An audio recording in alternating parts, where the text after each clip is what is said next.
Hello my dear friends, welcome you all. My name is Lamia Naseem. You are watching Well Academy. तो CTQ के 6th video पर हम लोग आज पहुंच चुके हैं। आज के इस वीडियो लेक्चर में मैं टॉर्जन से रिलेटेड क्वेश्चन को आपके सामने डिस्कस करूंगी। देखेंगे किस तरीके से क्वेश्चंस को सॉल्व किया जाता है। पहला क्वेश्चन है, a circular cross section shown in the figure. आप डायग्राम देख सकते हो, एक आपको सर्कुलर क्रॉस सेक्शन दे दिया है। Subjected to transfer shear force V and torsion T, which of the following elements may be subjected to maximum shear stress due to combine action of V and T। Okay, देखिए ये question को कैसे करेंगे। सबसे पहले हम लोग इस बात को समझते हैं। आपको एक सर्कुलर क्रॉस सेक्शन दिया हुआ है कुछ इस तरीके से, जो कि आप देख सकते हो। अब इसमें क्या करा है, डिफरेंट लोकेशन पर आपको कुछ पॉइंट्स दिए हुए हैं, वो भी हम लोग ड्रॉ कर लेते हैं।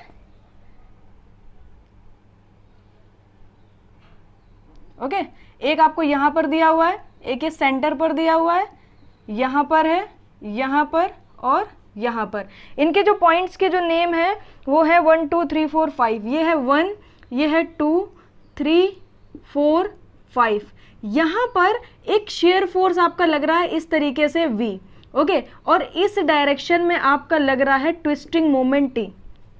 आपसे क्या बोल रहा है, ये जो इसने डिफरेंट पॉइंट्स दे दिए हैं 1 4 5 3 2, इनमें से वो कौन सा ऐसा पॉइंट होगा जहां पर शेयर स्ट्रेस हमारी मैक्सिमम होगी। और हमें क्या देखना है, कंबाइंड इफेक्ट देखना है। देखिए, टॉर्क की वजह से भी, ट्विस्टिंग मोमेंट की वजह से भी शेयर स्ट्रेसेस डेवलप होंगी और डायरेक्टली शेयर स्ट्रेस भी लग रही है। तो वो हमें वो वाला पॉइंट देखना है जहां पर जो इफेक्ट है वो कंबाइन हो और सबसे ज्यादा हो। तो अगर आप देखोगे, ट्विस्टिंग मोमेंट की वजह से जब भी हम किसी भी पर्टिकुलर शाफ्ट पर, इस तरह से देखिएगा, समझने की कोशिश करिएगा, जब भी हम किसी भी पर्टिकुलर शाफ्ट पर ट्विस्टिंग मोमेंट अप्लाई करते हैं, सपोज कर लीजिए यहाँ पर ये कोई शाफ्ट है, एक साइड से फिक्स है और दूसरे साइड से हमने क्या करा, ट्विस्टिंग मोमेंट T को अप्लाई करा। तो यहाँ पर अगर आप किसी एक पर्टिकुलर सेगमेंट को कट करके शेयर स्ट्रेसेस देखोगे, जब भी ट्विस्टिंग मोमेंट लगेगा तो शेयर स्ट्रेस आएगा।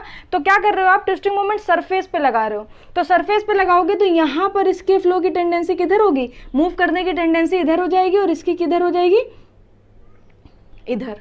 ओके, तो अगर आप इस सेगमेंट को ध्यान से देखोगे तो ये सेगमेंट आपको कुछ इस तरीके से दिखने वाला है, जहां पर आपको जो शेयर स्ट्रेस का डायरेक्शंस मिलेंगे वो इस तरीके से मिलेगा। सरफेस पे शेयर स्ट्रेसेस डेवलप होंगी। तो हमें ये पता चल गया, ट्विस्टिंग मोमेंट जो होता है इसकी वजह से जो स्ट्रेसेस डेवलप होती हैं वो सेंटर पर 0 होती हैं और सरफेस पे मैक्सिमम होती हैं। जैसे कि अगर आप यहाँ पर कोई एक पॉइंट को कंसीडर कर लो, ये आपका सेंटर हो गया, ये एक पॉइंट हो गया B।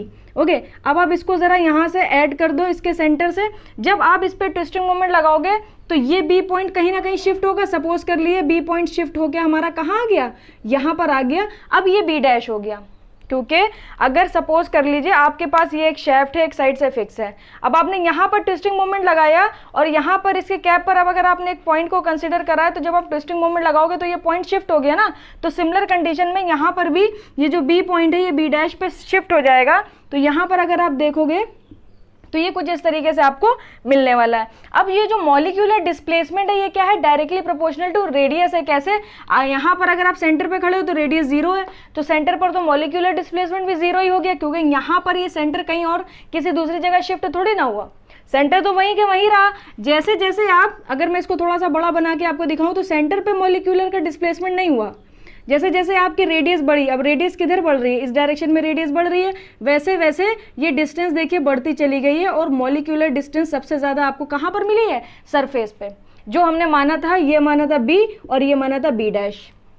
ओके, तो आपको ये तो पता चल गया कि ट्विस्टिंग मोमेंट की वजह से जो शेयर स्ट्रेसेस आ रही हैं वो सरफेस पे मैक्सिमम आएंगी और यहाँ पर 0 आएगी। क्यों 0 आएगी, क्योंकि molecular displacement directly proportional to radius है। रेडियस 0 तो मॉलिक्यूलर डिस्प्लेसमेंट 0, रेडियस बढ़ती जा रही है, मॉलिक्यूलर डिस्प्लेसमेंट बढ़ता जा रहा है। और मॉलिक्यूलर डिस्प्लेसमेंट को रेजिस्ट करने के लिए ही तो स्ट्रेसेस डेवलप होंगे ना। तो हमारी जो शेयर स्ट्रेसेस होंगी वो क्या होगी, वो भी डायरेक्टली प्रोपोर्शनल टू रेडियस हो गई।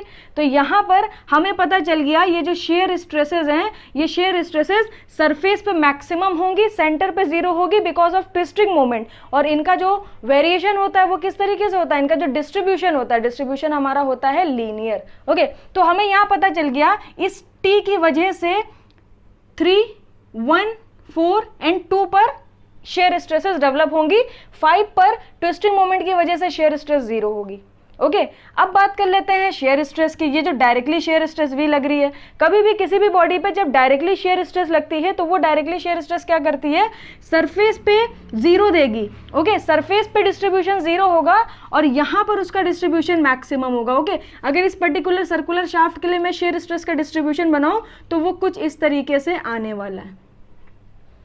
तो यहां पर हमें यह पता चल गया। अब आप जरा ध्यान दीजिएगा, 1 और 2 पर ट्विस्टिंग मोमेंट की वजह से तो स्ट्रेसेस हैं, बट डायरेक्ट जो शेयर स्ट्रेस लग रही है उसकी वजह से वहां पर कोई भी इफेक्ट नहीं है। तो 2 और 1 तो हो ही नहीं सकता। ओके क्योंकि हमें कंबाइंड इफेक्ट देखना है ना, यहाँ पर एक की वजह से आ रहा है स्ट्रेसेस आ रही हैं और एक की वजह से स्ट्रेसेस नहीं आ रही हैं, तो यहाँ पर तो ज़्यादा नहीं होगा। अब हमारे पास बच्चा 4, 3 एंड 5 पॉइंट। अब 5 पॉइंट पे अगर आप देखोगे, यहाँ पर देखोगे तो यहाँ पर आपका ट्विस्टिंग मोमेंट की वजह से जो शेयर स्ट्रेसेस आ रही हैं वो तो जीरो हैं और सारी के सारी जो स्ट्रेसेस आ रही हैं वो किसकी वजह से आ रही हैं, डायरेक्ट शेयर स्ट्रेस की वजह से। तो 5 पॉइंट भी नहीं हो सकता, क्योंकि 3 और 4 पॉइंट को आप देखोगे तो यहां पर ट्विस्टिंग मोमेंट की वजह से भी स्ट्रेसेस हैं और डायरेक्ट शेयर स्ट्रेस की वजह से भी स्ट्रेसेस हैं। तो ये दो हमारे क्रिटिकल पॉइंट हो गए 3 और 4। अब 3 और 4 में से आपको चूज करना है कि 3 और 4 में से कौन सा ज्यादा क्रिटिकल होगा। तो ये बात ध्यान रखिएगा, जिस डायरेक्शन में ट्विस्टिंग मोमेंट लग रहा है उधर वाली डायरेक्शन पर आपकी शेयर स्ट्रेसेस ज्यादा हो जाएंगी, because point 3 is just opposite to the direction of twisting moment. तो ये जो 4 पॉइंट है, यहाँ पर ये जो 4 लोकेशन इन्होंने दे रखी है, यहाँ पर ये जो शेयर स्ट्रेस है इसका प्रभाव, इसका जो इफेक्ट है वो सबसे ज्यादा होने वाला है। तो अगर आप ऑप्शन देखोगे 1 एंड 2 गलत, 3 एंड 4 ये भी गलत, 3, 4 एंड 5 ये भी गलत, only 4 option D is correct. Okay अब बहुत सारे स्टूडेंट क्या करेंगे, 3 एंड 4 को भी सिलेक्ट कर लेंगे। 3 एंड 4 एक ऑप्शन रखा है ना, 3 एंड 4 एक ऑप्शन रखा है, तो आपको क्या लगेगा 3 एंड 4 दोनों हो जाएगा। बट यहां पर अगर आप फिर से क्वेश्चन पढ़ो तो क्वेश्चन में कह रहा है एलिमेंट्स में be subjected to maximum shear stress due to combined action. तो हमें मैक्सिमम बताना है और जब हम मैक्सिमम इजीली फाइंड कर सकते हैं 4 पे तो फिर 3 को क्यों लेंगे, तो 3 और 4 हमारा ऑप्शन गलत हो जाएगा। ओके तो आई होप आपको ये क्वेश्चन अच्छा लगा होगा। नेक्स्ट क्वेश्चन की तरफ बढ़ते हैं, उसे देखिएगा। नेक्स्ट क्वेश्चन है, बोल रहा है circular shaft of length L is subjected to a torque T fixed at both end. Reactive torque develop at end A is equal to, okay? आपको देखिए शाफ्ट दी हुई है, जैसे कि हम लोगों ने प्रीवियस वीडियो और प्रीवियस टू प्रीवियस वीडियो में एक इसी तरीके का क्वेश्चन करा था, जहां पर आपको दिया था स्टैटिकली इनडिटर्मिनेट स्ट्रक्चर, वहां पर आपको निकालना था क्या, रिएक्शन निकालनी थी और वहां पर हो रही थी हमारी एक्सियल लोडिंग। सिमिलर इस तरीके की शाफ्ट अगर आपको कभी भी दिखती है जो दोनों साइड से क्या है, कंप्लीटली फिक्स्ड है, तो इस तरह की शाफ्ट को हम लोग बोलते हैं स्टैटिकली इनडिटर्मिनेट शाफ्ट। ओके एक पूरा टॉपिक है, इस तरह की शाफ्ट को क्या बोलते हैं, स्टैटिकली इनडिटर्मिनेट शाफ्ट बोलते हैं। और यहां पर क्या होता है, नंबर ऑफ अननोन्स ज्यादा होते हैं। ओके नंबर ऑफ अननोन्स यहाँ पे ज्यादा हो जाते हैं और नंबर ऑफ इक्वेशंस कम होती हैं, जिसकी वजह से हमें कौन सी इक्वेशन का यूज करना पड़ता है, हमें यूज करना पड़ता है कंपैटिबिलिटी इक्वेशन का। वही हमें हेल्प करती है इस तरह की शाफ्ट को सॉल्व करने के लिए। अब यहाँ पर आपसे क्या पूछा है, सर्कुलर शाफ्ट है जिसकी लेंथ L है, दोनों साइड से फिक्स है, आपको निकालना है reactive torque develop at end A is equal to. Okay reactive torque आपको निकालना है। ओके जब यहाँ पर ये T टॉर्क लगेगा इस तरीके से, तो reactive torque just opposite direction में डेवलप होंगे। ये आपके पास A है, ये आपके पास B है, तो यहाँ पर हो जाएगा TA और यहाँ पर आपका हो जाएगा TB। ओके तो यहाँ पर अगर आप ध्यान से देखोगे तो आपको एक इक्वेशन तो मिल जाएगी इक्विलिब्रियम कंडीशन से, TA plus TB is equal to T, ये आपके पास आ गई फर्स्ट इक्वेशन। अब सेकंड इक्वेशन आप क्या लगाओगे, कंपैटिबिलिटी इक्वेशन, बिकॉज ये स्टैटिकली इनडिटर्मिनेट शाफ्ट है, यहाँ पर आप कंपैटिबिलिटी इक्वेशन के बिना काम नहीं कर सकते, बिकॉज नंबर ऑफ अननोन आपके पास 2 हैं और नंबर ऑफ इक्वेशन सिर्फ एक ही बना सकते हैं इस समय पर। ओके जब तक कंपैटिबिलिटी इक्वेशन हम नहीं लगाते हैं। तो यहाँ पर कंपैटिबिलिटी इक्वेशन क्या होगी, कंपैटिबिलिटी इक्वेशन यहाँ पर होगी ट्विस्टिंग मोमेंट जो होगा वो हमारा क्या हो जाएगा, 0। ओके तो यहाँ पर ध्यान रखिएगा, ये जो total twisting moment, angle of twist, sorry total angle of twist जो होगा वो आपका क्या होगा, 0 होगा कंपैटिबिलिटी इक्वेशन में। अब एंगल ऑफ ट्विस्ट क्या होता है, आपने टॉर्जनल इक्वेशन पढ़ रखी होगी, मैं आपको बताती हूँ, T/J τ/r g theta by L। यहाँ पर ये जो थीटा होता है इसे हम लोग बोलते हैं एंगल ऑफ ट्विस्ट। जब आप मेरे मॉड्यूल्स पढ़ोगे वहां पर मैं इसे प्रूफ करके भी दिखाऊंगी किस तरीके से इसे प्रूफ करा जाता है। अब यहाँ पर मैं अगर एंगल ऑफ ट्विस्ट निकालूं इन दोनों को लेके तो थीटा हमें मिल जाएगा टी एल अपॉन जी इंटू जे। ये एल इधर चला जाएगा, जी और जे इधर आ जाएगा। टी हमारा क्या है, ट्विस्टिंग मोमेंट है। जे क्या है, जे हमारा है पोलर सेक्शन मॉड्यूलस। टाउ हमारा क्या है, शेयर स्ट्रेस है। आर क्या है, रेडियस ऑफ कर्वेचर। जी हमारा क्या है, मॉड्यूलस ऑफ रिजिडिटी। थीटा क्या है, एंगल ऑफ ट्विस्ट है। एल क्या है, length of the shaft. Okay, तो सारे नोटेशंस मैंने आपको बता दिए। ये आपको मिल गया थीटा। अब यहां पर अगर आप लिखोगे तो θ1 प्लस θ2 इज इक्वल टू 0 करना पड़ेगा। अब यहां पर जब आप टॉर्क निकालोगे तो टॉर्क भी आप आइदर साइड की कंडीशन से ही निकाल सकते हो। आइदर साइड की कंडीशन से जब आप टॉर्क निकालोगे, देखिए यहां पर ये जो टॉर्क लग रहा है ये कुछ इस तरीके से लग रहा है। ओके, क्योंकि इधर जा रहा है, ये इस तरीके से टॉर्क टी लग रहा है, तो जो रिएक्टिव टॉर्क डेवलप होंगे वो जस्ट ऑपोजिट डायरेक्शन में डेवलप होने वाले हैं। अब यहाँ पर आप आइदर साइड की कंडीशन लगाओ। मैंने आपको बताया था कि आइदर साइड की कंडीशन से आप पूरी की पूरी स्ट्रेंथ ऑफ मटेरियल सीख सकते हो। अगर हम लोग इस सेक्शन पे खड़े होकर आइदर साइड की कंडीशन लगाएं तो हमें सिर्फ एक ट्विस्टिंग मोमेंट लगता हुआ दिखाई देगा, वो भी है टीए। अब टीए को अगर आप देखोगे तो मैं आपको दिखाने जा रही हूँ कि आइदर साइड की कंडीशन लगा के साइन कैसे पहचाने। वहां पर क्या था, अवे फ्रॉम दिस सेक्शन तो पॉजिटिव, टूवर्ड्स दिस सेक्शन तो नेगेटिव। ओके, जो हमने इससे पहले जो क्वेश्चन करा था आइदर साइड की कंडीशन लगा के मैंने आपको लोड निकालना सिखाया था, वहां पर अवे और टूवर्ड्स हम लोग पहचान लेते थे कि हमारा साइन क्या होगा। बट यहाँ पर क्या होगा, यहाँ पर हम लोग अपने राइट हैंड रूल का यूज करेंगे। राइट हैंड को लीजिए और ये जो फिंगर है इसको क्या करिए, कपल की डायरेक्शन में कर्ल कर दीजिए। अगर आपका थंब जो है वो सेक्शन से अवे जा रहा है तो पॉजिटिव और सेक्शन के टुवर्ड्स आ रहा है तो निगेटिव। अब जैसे कि आप यहाँ पर इस शाफ्ट में देखोगे, ओके, तो यहाँ कहीं आपका सेक्शन है और इस तरीके से आपका लग रहा है ट्विस्टिंग मोमेंट टी है। अब आपने क्या करा, अपना राइट हैंड लिया और अपनी फिंगर को कर्ल कर लिया इस कपल के डायरेक्शन में, और अपने थंब को आपने देखा तो थंब इस सेक्शन से अवे जा रहा है, तो ये अवे जा रहा है तो टीए हमारा क्या होगा, टीए हमारा हो जाएगा पॉजिटिव। ये हो गया टीए।